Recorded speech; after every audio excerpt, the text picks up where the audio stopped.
La vague de chaleur qui balaie plusieurs régions d'Europe occidentale touche tout particulièrement la France. Le mercure va continuer de grimper ces prochains jours et les autorités ont décidé d'une série de mesures d'urgence.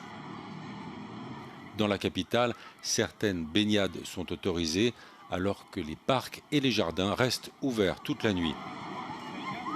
Par ailleurs, le préfet de police de Paris, Patrice Faure, a demandé l'annulation de 11 événements sportifs en extérieur prévus ce week-end. Et à travers le pays, écoles et chantiers adaptent leurs horaires, voire ferment. Les prévisionnistes annoncent des températures au-delà des 40 degrés dans la journée de dimanche et encore plus chaudes en début de semaine. Plusieurs municipalités ont appelé à placer les personnes vulnérables sur des registres communaux pour maintenir un lien et vérifier qu'elles disposent de tout le nécessaire pour faire face aux températures extrêmes. La canicule pourrait être comparable en intensité à celle de 2003. La vague de chaleur du mois d'août avait fait 15 000 morts.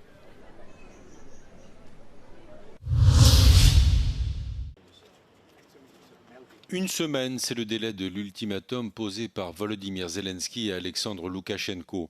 Le président ukrainien exige que l'homme fort du Bélarus désactive les tours de guidage disposées le long de la frontière avec son pays. Volodymyr Zelensky explique qu'il s'agit d'un matériel militaire utilisé par l'armée russe pour guider ses missiles tirés sur l'Ukraine. Для чого слова, що він не хоче бути в війні? Хай зніме цю техніку, хай вимкне цю техніку. Я думаю, що йому тижня буде достатньо цього зробити. Тому що, чому я кажу тиждень, тому що зараз кожного дня через це гинуть наші цивільні люди, поранені діти.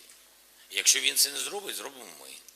Lors du déclenchement de l'invasion de l'Ukraine à grande échelle, le 24 février 2022, la Russie s'est servie du Bélarus comme base pour lancer ses troupes vers Kiev. Moscou fait pression pour entraîner Minsk encore aujourd'hui plus loin dans la guerre. Ce samedi, des frappes sur Kharkiv, la grande ville du nord-est de l'Ukraine, ont fait au moins 1 mort et 9 blessés selon le bilan des autorités locales. Accident ferroviaire entre 2 trains en Angleterre. Un des trains s'est encastré dans la dernière voiture de l'autre alors qu'il était à l'arrêt. Le conducteur a été tué et 28 personnes blessées, dont 9 sont dans un état grave. Le drame a eu lieu vendredi en fin de journée au sud de Bedford, une ville à environ 90 km au nord de Londres. At around 5:15 last night, we were called to reports of a collision between 2 East Midlands trains close to Elstow, Bedford. Tragically, the driver of one of the trains died in the collision. His family have been informed and our deepest condolences are with them, his friends and his colleagues at East Midlands Railway. Les passagers racontent des scènes de panique, avoir entendu un grand boom, puis des cris et vu des gens qui ne pouvaient plus bouger. The seats were all over the place. There were people with bloodied faces, broken bones. People were screaming and crying. There was chaos in the train. Le ministre des Transports indique qu'il est encore trop tôt pour connaître les causes de l'accident, mais assure que les trains britanniques sont parmi les plus sûrs du monde.